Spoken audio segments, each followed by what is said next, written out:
ఇప్పుడు బీట్రూట్ కూర తయారు చేసి చూపెడతాను. ఓన్లీ బీట్రూటేనా అమ్మ? బాగుంటుందా? చాలా బాగుంటుంది. రొట్టెల మీద బాగుంటుంది, అన్నంలకేమో కానీ జొన్న రొట్టెలకైనా చపాతీలకైనా చాలా బాగుంటుంది. అంతే, ఇంకేం వెయ్యం? ఏమీ లేదు.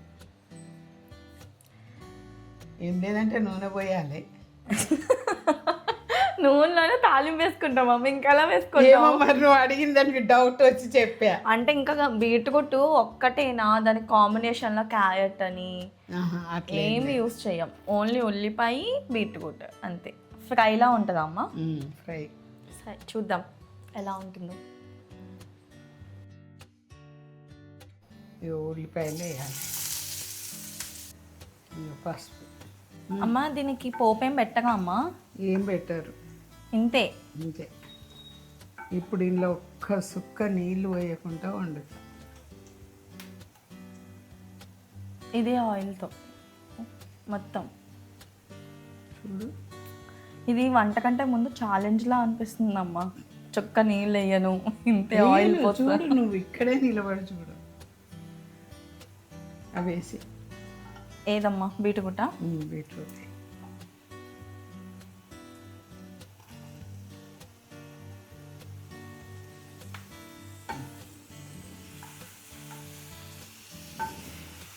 ఇది మూత ఇలా పెట్టేస్తే నీళ్ళు లేకుండా అదే మగ్గి కూర తయారవుతుంది. దాన్ని మనం చేసేది ఏమీ లేదు. దాన్ని వరకు చేసుకుంటుంది అంతే. ఇలా కలుపుకోవాలి.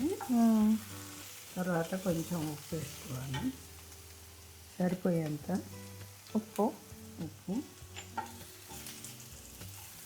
తర్వాత కారం,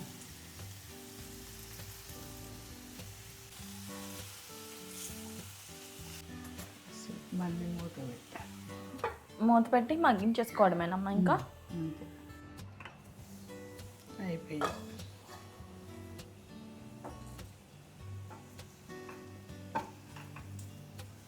ఇది అయిపోయిందని ఎలా అమ్మ తెలిసేది? ఇదిగో ఇలా ఇలా చూస్తే తెలిసిపోతుంది కదా.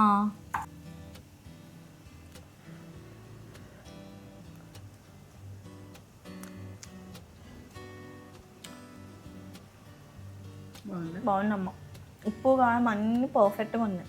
మరి బాగుండదు, నేను తినను ఎలా తిన్నా ఇప్పుడు? అంటే నాకు బీట్రూట్ నచ్చదు కదమ్మా, బాగా ఫిక్స్ అయిపోయాను ముందే. మీ ఆయన కొండి పెట్టు, నేనే చేసుకుని తింటా అమ్మ. బాగుందా? బాగుంది, చాలా బాగుంది. ప్లేటింగ్ పెట్టేసుకుందాం అమ్మ.